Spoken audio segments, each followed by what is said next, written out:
You will hear a conversation between a man and a woman.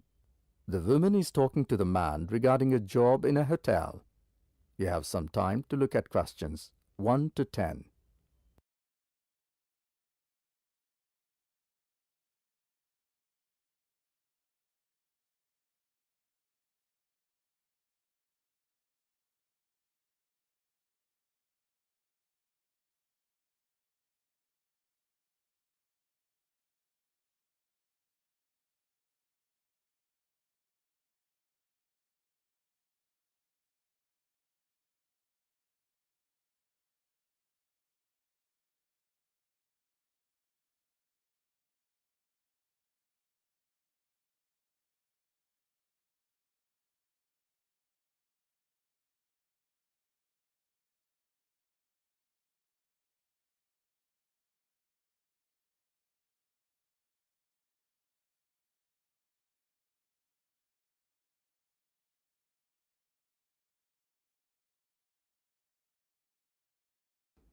You will see that there is an example which has been done for you. The conversation relating to this will be played first. Good morning, Velat Hotel. How can I help you? Hello. I read about your advertisement in the midday news. Yes, we have given more than one advertisement. Is that advertisement related to housekeeping staff? The advertisement in the newspaper is related to housekeeping staff. So housekeeping staff is written as an answer for the example. Now listen carefully and answer questions 1 to 10. Good morning, Velat Hotel. How can I help you? Hello. I read about your advertisement in the midday news. Yes, we have given more than one advertisement. Is that advertisement related to housekeeping staff? Right. I'm interested in the cleaning department. Great. Actually, I'm not dealing in this department. The person who is taking care of this department is not available today. Still, I can help you by giving you the basic details if you're interested. Oh, that will be great. What kind of staff are you looking for? The staff that we are looking for includes laundry, shoe polishing facilities, keeping the building clean, sweeping, mopping, dusting, vacuum cleaning, and bathroom cleaning. Housekeeping staff also clean the windows and public areas and remove trash and deposit it into the building dumpsters. Absolutely right. Can you tell me the working hours? We have 4 shifts: early morning shift from 4 a.m. to 10 a.m., morning shift from 10 a.m. to 4 p.m., evening shift from 4 p.m. to 10 p.m., and night shift from 10 p.m. to 4 a.m. So, do you give the option to the people of choosing the shift timings? Actually, we do not encourage that. The reason is that everybody would choose the shift according to their preference, but we do allow replacing 1 week shift with another shift timing. I think it would be better if I note all this down. Also, can you tell me about the day off system? We offer 2 days off and you can change the days on every alternative week of the month. Can you please tell me regarding the payment system? Absolutely, just a moment. Yes, I have them. You get $8 per hour, which includes your break. Will I get meals or... Yes, we offer meals to all our staff and there is no charge for it, which is a big relief. Awesome. Also, you'll be happy to know that you also get tips from our bona fide guests. What about the uniform? Is there any uniform system? I mean, do you provide the clothes as a uniform? Of course, it slipped out of my mind. We do provide clothes for the uniform. Wow, that is good. As it is difficult for one to manage one's uniform, what is the color of the uniform? Green shirt and cream trousers, no prints, just plain. Oh, I forgot to ask about the date. From when can I join? Can you hold for a minute? You can join from the first week of next month. You know the weather is improving. Perfect. I'm free from next month. Great. But I would like to inform you that you have to call again and speak with Miss Samantha Bradshaw, as she's the manager who is dealing with housekeeping department. She'll guide you as to when you come for the interaction with the manager. Not a problem. What time should I call again? You can call her after 2 days, as on that day she'll have time to interact with you. So shall I call back on the same number? No, I'll give you her number. The number is +044 888 333 5385. Okay, I will call her. Do tell her about all information which I've given you, and also you'll be asked some verification questions. Not a problem. Thank you very much. You are most welcome. That is the end of section 1. You now have some time to check your answers.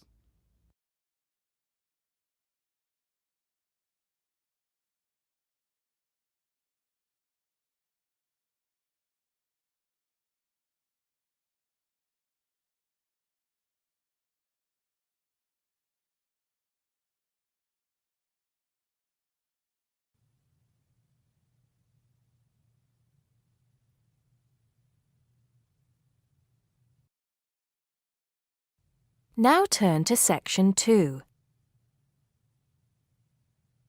Section 2. You'll hear a tour guide talking to a group of visitors about Bestley Castle. First, you have some time to look at questions 11 to 15.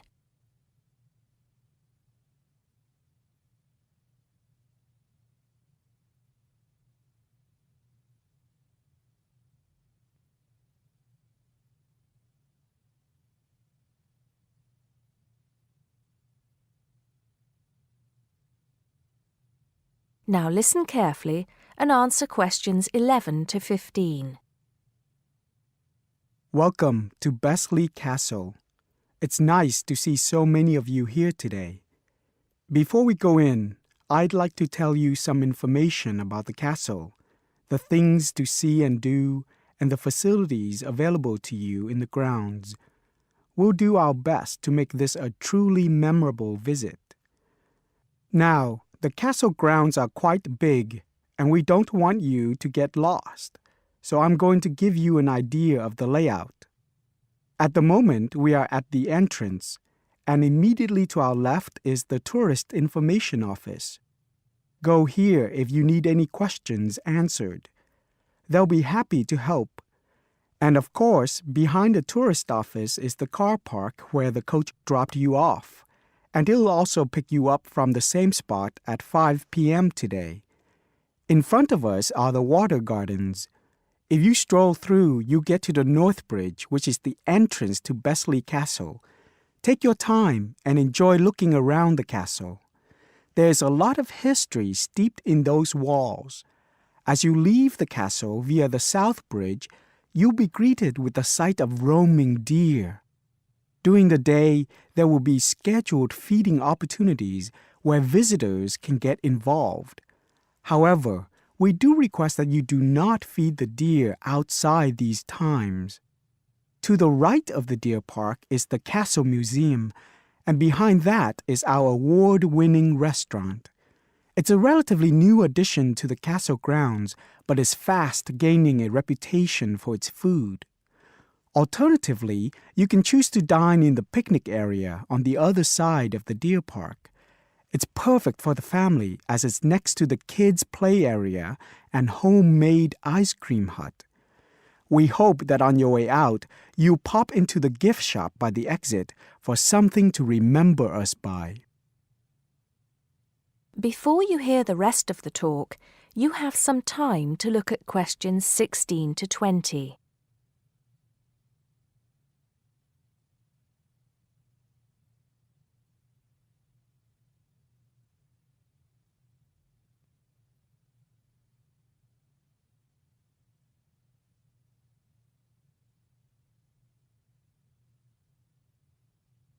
Now listen and answer questions 16 to 20. Admission to the grounds is free for all. That includes the museum, gardens, and picnic area. There is an admission fee for the castle, which is £6.50 for adults, with a 10% discount for students and retired people. Children under the age of 16 pay half adult price, and under 8 go in free.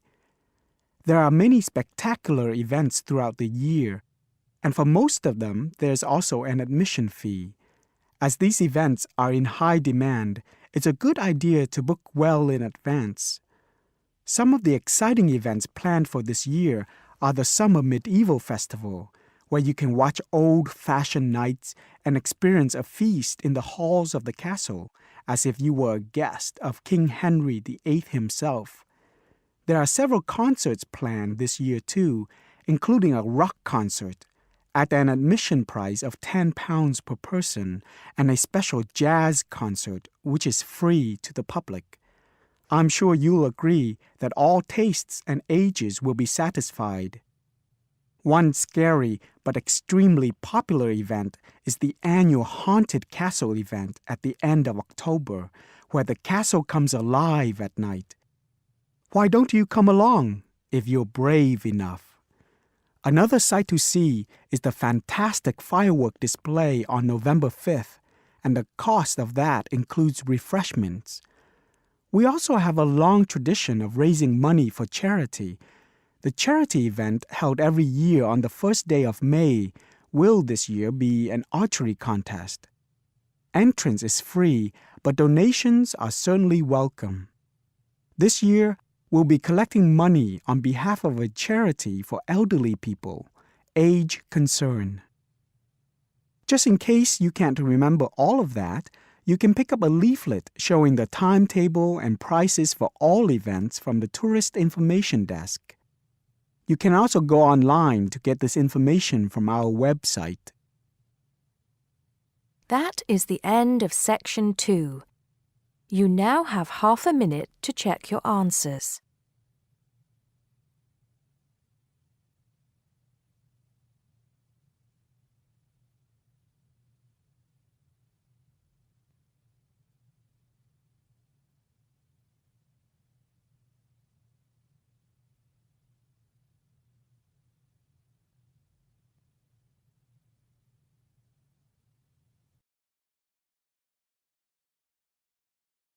Now turn to Section 3 on page 6 of your listening booklet. Section 3. You will hear two students, called Richard and Shirley, discussing the information they have collected so far for a group project. First, you will have half a minute to look at questions 21 to 30.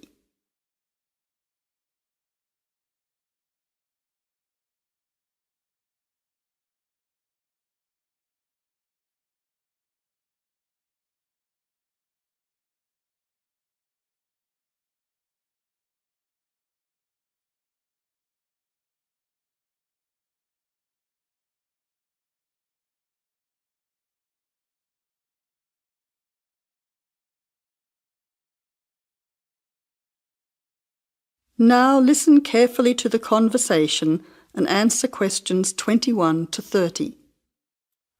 Hi Shirley, glad you could meet me at the weekend to talk about the research we have to do on energy. Yes, Richard. I think it's important that we stay focused on the specific area of our research, energy consumption.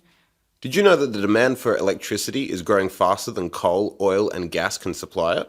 Yes, indeed.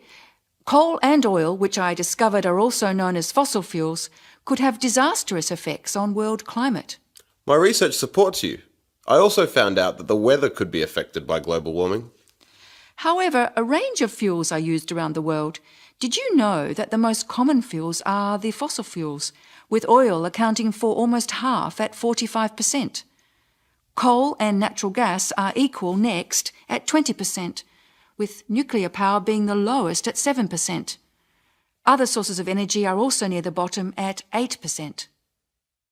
Before the final part of the conversation, you now have 20 seconds to look at questions 27 to 30.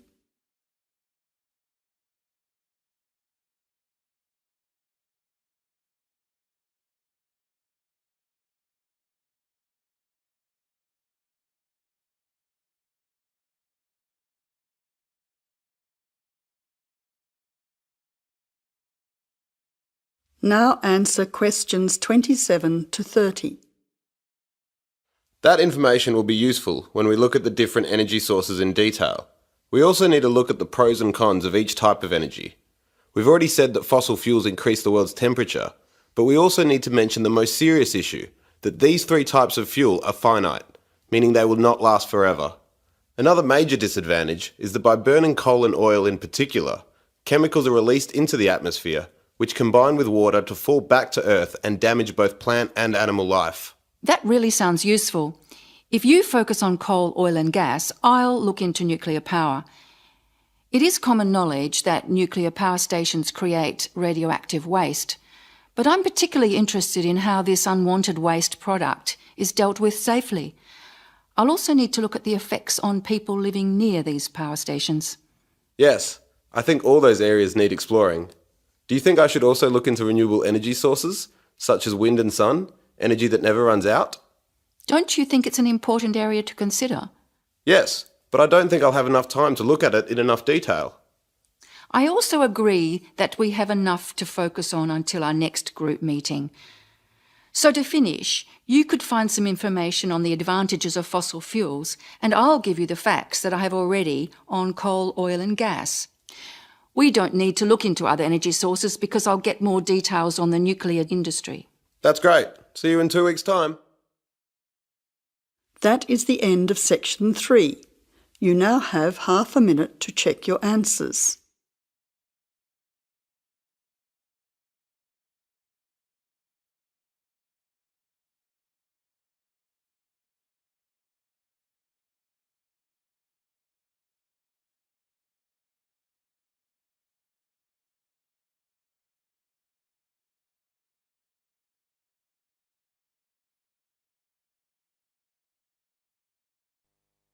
Now turn to Section 4 on page 44.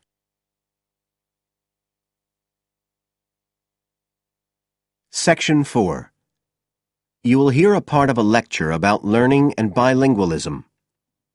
First, you have some time to look at questions 31 to 40 on pages 44 and 45.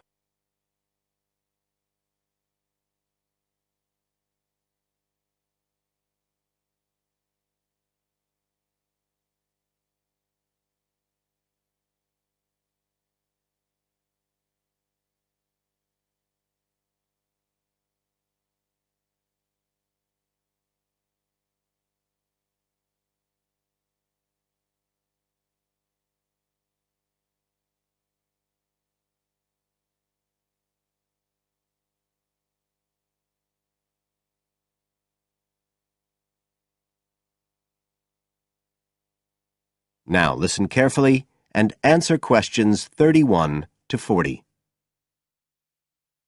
When we look at theories of education and learning, we see a constant shifting of views as established theories are questioned and refined or even replaced, and we can see this very clearly in the way that attitudes towards bilingualism have changed. Let's start with a definition of bilingualism. And for our purposes today, we can say it's the ability to communicate with the same degree of proficiency in at least 2 languages. Now, in practical terms, this might seem like a good thing, something we'd all like to be able to do. However, early research done with children in the USA in fact suggested that being bilingual interfered in some way with learning and with the development of their mental processes. And so in those days, bilingualism was regarded as something to be avoided, and parents were encouraged to bring their children up as monolingual, just speaking one language. But this research, which took place in the early part of the 20th century, is now regarded as unsound for various reasons, mainly because it didn't take into account other factors such as the children's social and economic backgrounds. Now, in our last lecture, we were looking at some of the research that's been done into the way children learn, into their cognitive development, and in fact we believe now that the relationship between bilingualism and cognitive development is actually a positive one. It turns out that cognitive skills such as problem solving, which don't seem at first glance to have anything to do with how many languages you speak, are better among bilingual children than monolingual ones. And quite recently, there's been some very interesting work done by Ellen Bialystok at York University in Canada. She's been doing various studies on the effects of bilingualism, and her findings provide some evidence that they might apply to adults as well. They're not just restricted to children.